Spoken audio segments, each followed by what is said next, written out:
அல்ஹம்துலில்லாஹி ரப்பில் ஆலமீன் வஸ்ஸலாத்து வஸ்ஸலாமு அலா அஷ்ரஃபில் முர்ஸலீன் வ அலா ஆலிஹி வ அஸ்ஹாபிஹி அஜ்மாயின். அம்மா பஅத்.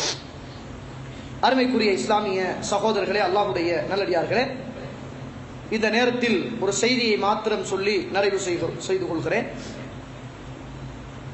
இப்போது வாட்ஸ்அப் தளத்தில் எல்லாம் ரமதான் கிட்டவாக ஒரு பொய்யான செய்தி பரப்பப்படுவதை நாங்கள் பார்க்கிறோம்.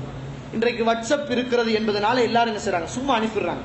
இதை இப்ப பரவி கொண்டிருக்கிற ஒரு செய்தி, யார் நோன்பு வருவதற்கு 105 நாளைக்கு முதல் சொல்கிறாரோ, யார் நோன்பு வருவதற்கு 110 நாளைக்கு முதல் சொல்றாரோ, யார் 60 நாளைக்கு முதல் சொல்றாரோ அவருக்கு இன்ன நன்மைகள் உண்டு என்று ரசூலுல்லாஹ் சொன்னார்கள் என்ற செய்திகள் பரப்பப்படுவதை நாங்கள் பார்க்கிறோம். இந்த செய்தி ரசூலுல்லாஹ் சொல்லவில்லை, இது பொய்யானது, இட்டுக்கட்டப்பட்டது.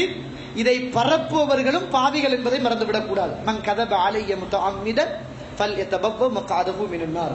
நான் சொல்லாத செய்தியை நான் சொன்னதாக ஒருவர் சொன்னால் அவர் தன்னுடைய இடத்தை நரகமாக ஆக்கிக் கொள்ளட்டும் என்றார்கள் ரசூலுல்லாஹி ஸல்லல்லாஹு அலைஹி வஸல்லம். எனக்கு 2-3 பேர் அனுப்பியிருந்தாங்க. எல்லா வாட்ஸ்அப்லையும் என்ன செய்தி, அல்லாஹுக்காக வேண்டி அப்படியான செய்தியை கேட்பவர்கள் யாருக்கும் அனுப்ப வேண்டாம். அப்படியான செய்தியை அனுப்புபவர்கள் அல்லாஹுக்காக வேண்டி அனுப்ப வேண்டாம். இதையும் மீறி நீங்கள் அனுப்பினீர்களாக இருந்தால் உங்களுடைய இடத்தை நீங்கள் நரகத்துடைய இடமாக நீங்கள் மாற்றிக் கொள்ளுங்கள் என்று ரசூலுல்லாஹி ஸல்லல்லாஹு அலைஹி வஸல்லம் சொன்னார்கள். அதையும் பயந்து இந்த உலகத்தில் நல்லவர்களாக வல்லவர்களாக வாழ்வதற்கு அல்லாஹ் ரப்பல் ஆலமீன் எனக்கும் உங்களுக்கும் துணை செய்வானாக. வாஹிரு தஅவானா.